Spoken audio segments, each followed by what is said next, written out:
Hello and welcome back to the Fantasy Playmakers. What's up, guys? In today's video, I'm just going to be giving you guys an injury report for all the fantasy relevant players. So I'll just be going through which guys are good to go, which ones are out, questionable, doubtful, all of that stuff. While you guys are watching this, if you enjoy the content, you find it interesting or helpful, please just hit that like button, subscribe to the channel, let me know your thoughts down below in the comment section. You guys could ask me start sits, maybe your roster shaken up by some of these injuries, waiver wire questions, trade advice, any of that stuff, just drop it down below and I'll respond to every single comment.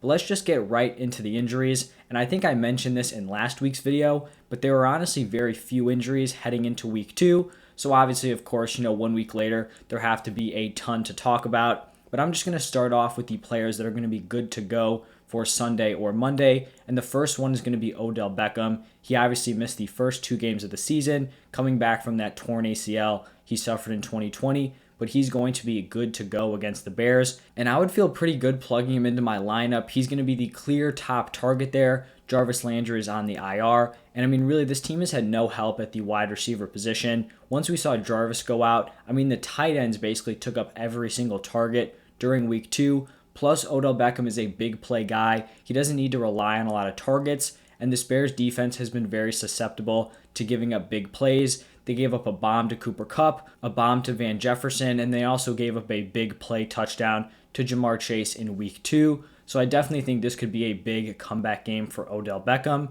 Then we've got Ben Roethlisberger, who's been dealing with a pec injury this week. He's been limited in some of the practices, but he is going to be good to go on Sunday. In terms of fantasy, I wouldn't feel very comfortable starting him. He has not looked good to start off the season, and he's likely going to be missing one of his top weapons, Deontay Johnson, who I'm going to get to a little bit later. Derek Carr is also going to be good to go Sunday. He suffered an ankle injury in last week's game, but he was able to practice and he will be on the field for Sunday, so you don't have to worry about him. And then the last player who's going to be good to go is Trey Sermon. He has cleared concussion protocol, and honestly, it looks like he is going to be the number 1 running back this week. I'll be getting into Elijah Mitchell and Michael Hastie later on in this video. It's pretty crazy because I was someone who was fading Trey Sermon in drafts. I did not think he was a good pick, and really he wasn't a good pick. And now it seems like everyone who drafted him just lucked out big time because he literally went from being a healthy scratch to now potentially the top running back, and it literally had nothing to do with his own doing. It was just injuries around him, but now he's going to have the opportunity to be the number 1 guy, so let's just see what he does with it. Now let's just move on to the players who have already been ruled out for Sunday or Monday. And the first one is going to be Andy Dalton. He suffered a knee injury in week 2. He was in and out of the game, but he has been ruled out for week 3. So that means that this is Justin Fields' time. He is going to be the starter. I think a lot of Bears fans were looking forward to that happening. And I think just overall NFL fans, you want to see Justin Fields play. He's a super fun guy to watch. So we will get to see him make his first start. I really think this is better for Allen Robinson and Darnell Mooney. You could say Andy Dalton's more of a pocket passer. Justin Fields is going to, take a lot of carries, and he will run the ball a lot. But this offense had zero upside with Andy Dalton, so I'd feel more confident with these Bears weapons. And then just kind of a quick side note, I will talk about the questionable players, but Darnell Mooney is considered questionable, so just something to keep an eye on for Justin Fields and Mooney owners. And then we have Anthony Fercher, who's going to be out with a knee injury. Probably not super fantasy relevant. If you were planning on starting him, then you're probably not in a good spot, and you're in an even worse spot now that he's out. He just really hasn't had the usage that we were kind of anticipating coming into the season. Then we have Michael Hastie, who I mentioned a little bit earlier, and he is going to be out with an ankle injury. He was kind of looked at as the number 2 behind Elijah Mitchell. Trey Sermon was going to be like the number 3. So if Hastie was actually healthy, he probably would have the opportunity to be the number 1 running back in that room this week, but he's not. He is already out, so be taking him out of your lineups. And then the last player who's out is going to be Tua. He's currently dealing with a rib injury, and that means that Jacoby Brissett is going to be the starter, and that really hurts just all of these Dolphins weapons. Will Fuller, it looks like he's going to play after that personal issue. He definitely takes a hit. Same thing with Waddle and Devontae Parker. This offense as a whole did not look good. Honestly, same thing with Myles Gaskin because Tua really liked to check the ball down to him. I kind of think the Raiders are just going to run through this Dolphins team, so just not a good look for this overall offense.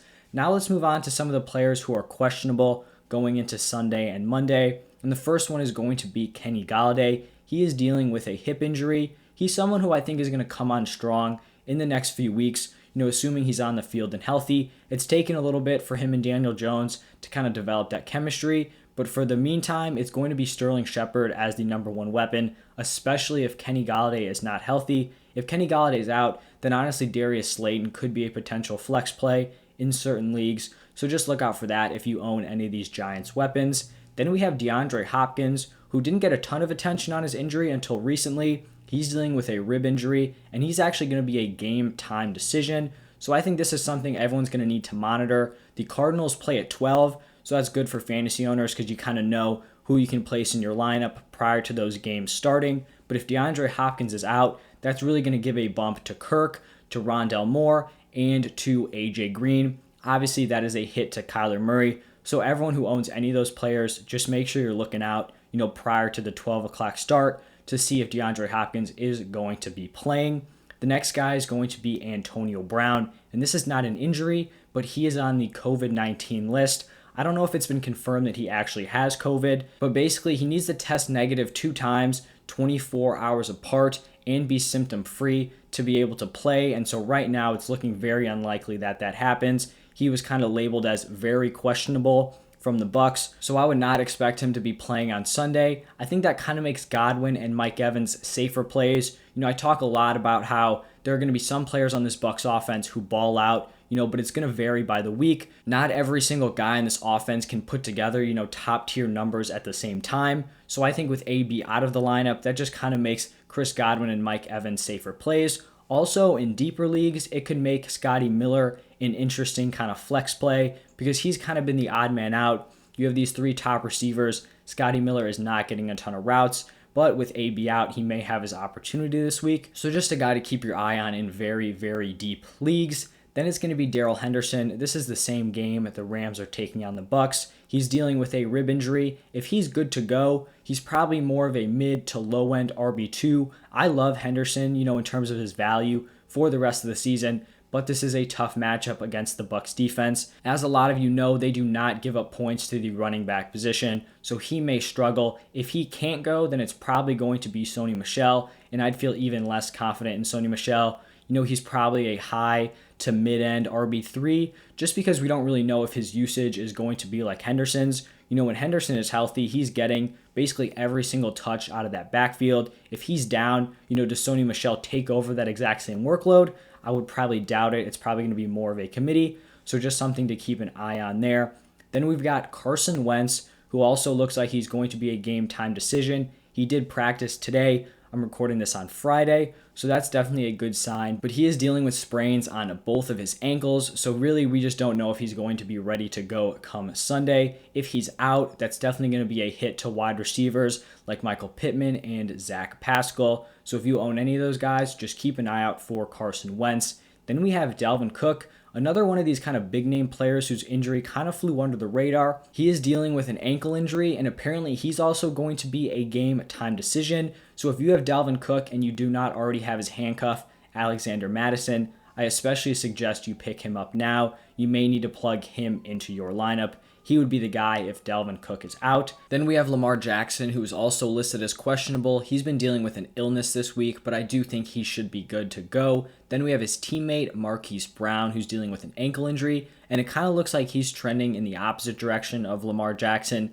I would not be surprised if they hold him out of this game, and I think that definitely takes the biggest hit to Lamar Jackson. He's going to be losing his number one weapon. You probably see Mark Andrews take a little bit of a bump because he's probably going to be the number one. Same thing with Sammy Watkins. He will likely be more involved. So those are kind of the implications for Lamar and Marquise Brown with their injuries. And then let's move on to the players who are currently listed as doubtful. And we're going to start it off with T. Higgins. He's been dealing with a shoulder injury, and if he's not able to go, that's definitely a hit to Joe Burrow. I think the person who's probably the biggest beneficiary of this is Tyler Boyd, because Tyler Boyd was kind of struggling to get that volume. He basically did nothing week 1, had a solid bounce back week 2, but when you have T. Higgins and Jamar Chase as the wide receiver 1 and 2, it's definitely hard, for you to get your own kind of volume when you're competing with those two guys. But if Higgins is out, then it's just Jamar Chase and Tyler Boyd. And so he definitely becomes someone that I'd feel comfortable with in my lineup. And then Jamar Chase, he probably was like a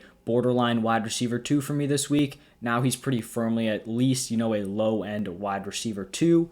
Then the next wide receiver who's also doubtful, it's going to be Deontay Johnson. We had heard that he had that knee injury. Then we heard that it wasn't super serious. He kind of dodged a bullet with that one, but he is going to miss week 3. So that's also a boost to Chase Claypool and Juju Smith-Schuster. I kind of feel like this situation affects Juju in basically the same way that it affects Tyler Boyd. Juju's a wide receiver who relies on volume, but he just really wasn't able to get it when you had Deontay Johnson and Chase Claypool operating as the wide receiver 1 and 2. But now Juju Smith is the wide receiver 2, so he should be more likely to see that volume this week. Then we have Josh Jacobs, who is also doubtful for week 3. He was ruled out, pretty early on going into week 2, so it looks like he's still dealing with that same ankle injury. If he's not able to go, which I do not think he will, you may think Kenyon Drake becomes the guy that you plug into your lineup, but it really hasn't worked like that. Kenyon Drake basically kept his exact same role that he had in week 1